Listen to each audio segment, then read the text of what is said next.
Win number 8 for the Tennessee Volunteers, moving to 8-1, a win over Mississippi State, 33-14. Hey, I'm Vince Ferrara. Tennessee, big news today, just not to bury the lead, is Nico Iamaleava getting hurt. Apparently late in the second quarter, did not come out for the second half. It was Gaston Moore. He was ruled out for the second half, did not play. And Josh Heupel saying in the postgame that he would be good to go for next week. ESPN reported that it was an upper body injury, that he was out for the remainder of the game. Upper body injury, of course, they don't want to be specific, either a head injury or shoulder injury. So we'll see how that plays out. But good news, at least from what Josh Heupel was telling us in the postgame, that he would be good to go for next week. We'll see if anything changes on that. Nico had another good first half. 8 of 13 for 174 yards. He hit on 2 deep shot touchdowns, one to Squirrel White on Tennessee's first possession. That was good to see from, and then also Dante Thornton, 73-yarder. That was a little bit underthrown, but that's something that we've been asking for with Nico. If you're going to miss on those deep balls, underthrow it. Give your receivers an opportunity, and he did it on that throw, and rather than the overthrow, which he did have earlier in the drive. But still, hit on a couple of those. That's a positive big time. It's another check for this Tennessee offense. Scoring first time they scored on their first possession since the Kent State game, and then hitting on deep shot touchdowns. So those are all good signs. He had multiple touchdowns in the first half as well. So those are all positive steps in the right direction. Look, they left points on the board. There's no doubt about that. The goal line stand where Tennessee not able to get in from the 1-yard line with the jumbo package. First time the jumbo package has not worked. And Peyton Lewis was in on that drive. That was after the Boo Carter interception.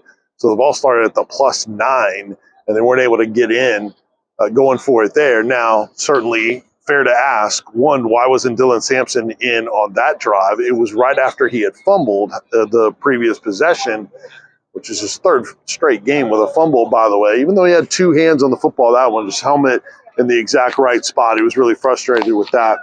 But no Dylan Sampson on that drive. Was that just a design? Hey, next drive is when you get another back? I don't know. But at the very least, I think it's fair to ask, maybe you have substitutions when you bring in their jumbo package. Maybe you bring Dylan Sampson in there. They also have trust in Peyton Lewis, and I think that's part of the equation as well. So Nico played well, went out, didn't get a chance to play in the second half. But I thought Gaston Moore was solid in his plays. And look, he didn't turn the ball over, got 3 defensive pass interference penalties on deep shots he was able to draw. And, according to Josh Heupel, did a lot of things with the run game. Cooper Mays said, hey, we had belief in him. We didn't have a drop-off mentally or physically with him in there. They weren't checking on him. So I think that's a real positive that Tennessee was able to hold things together. Clearly, Tennessee backed off in tempo and trying to get to the finish line with the defense. That I thought the defense played really well again in this game, holding a 10th straight opponent to under 20 points, which is remarkable. But it didn't play to their standard, I don't think. Second straight game, they've given up a 100-yard rusher. Josh Heupel said a couple. I thought there was more than just a couple of big holes up the middle for Mississippi State. Booth had over 100 yards. So there's areas to clean up. And I think this was really the game. And maybe the last 2 games are starting to see it where there's been some more yards against Tennessee. But we might be starting to see Tennessee miss Keenan Peely. In the first game against Alabama, you weren't thinking that because there's so many things went well in defending Jalen Milroe in Alabama, but I think you're starting to see now Keenan Peely might be a difference maker, whether it's guys in the right gap or being overly aggressive. They're going to have to clean some things up from that standpoint, but still got an interception from Boo Carter. Man, how good was Boo Carter tonight with the punt returns? He had 56 yards in punt returns plus that interception that set them up. They weren't able to convert on that. Peyton Lewis and Cam Seldon, I thought, were solid in their carries and their opportunities, 20 carries, 70 yards. And we can't not mention Dylan Sampson in a postgame and wrapping up a Tennessee win. Another touchdown, number 20 for Sampson on the year. A career-high 30 carries for him. Also a career-high 152 yards for Dylan Sampson. Incredible. He got hurt and then still came back, finished off the game, had that long touchdown run. Just a warrior is what the guys called him in the post game. He is incredible. In fact, the guys are saying, "Hey, Heisman," in the post game, and so there's no more descriptions for what Dylan Sampson has meant to this Tennessee football team this year. Pretty incredible. And then you can't not mention Max Gilbert. But him 4 for 4 in field goals, including a career-long 51-yarder. He had not made one beyond 50 yards in his career, which is this season, and made all of his kicks today.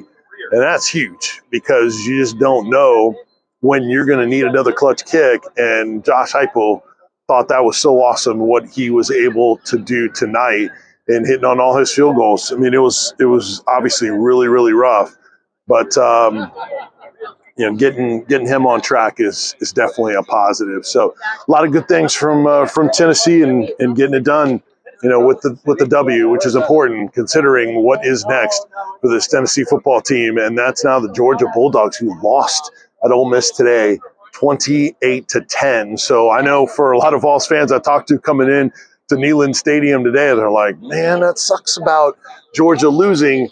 You don't want them to be angry coming into that game, and there's going to be desperation there as well, and any adjustments maybe from Kirby Smart and that crew. We'll see what it looks like in Athens, but, man, it's going to be a lot of fun. It's still going to be incredibly meaningful. If Tennessee gets the win, Georgia's going to need it as well. Tennessee loses. How do they lose? You still get in with 2 losses. So many scenarios that we're going to talk about this week. But I think Tennessee fans will probably be mixed this week in what you're thinking about it. Maybe still nervous about some of the missed opportunities today.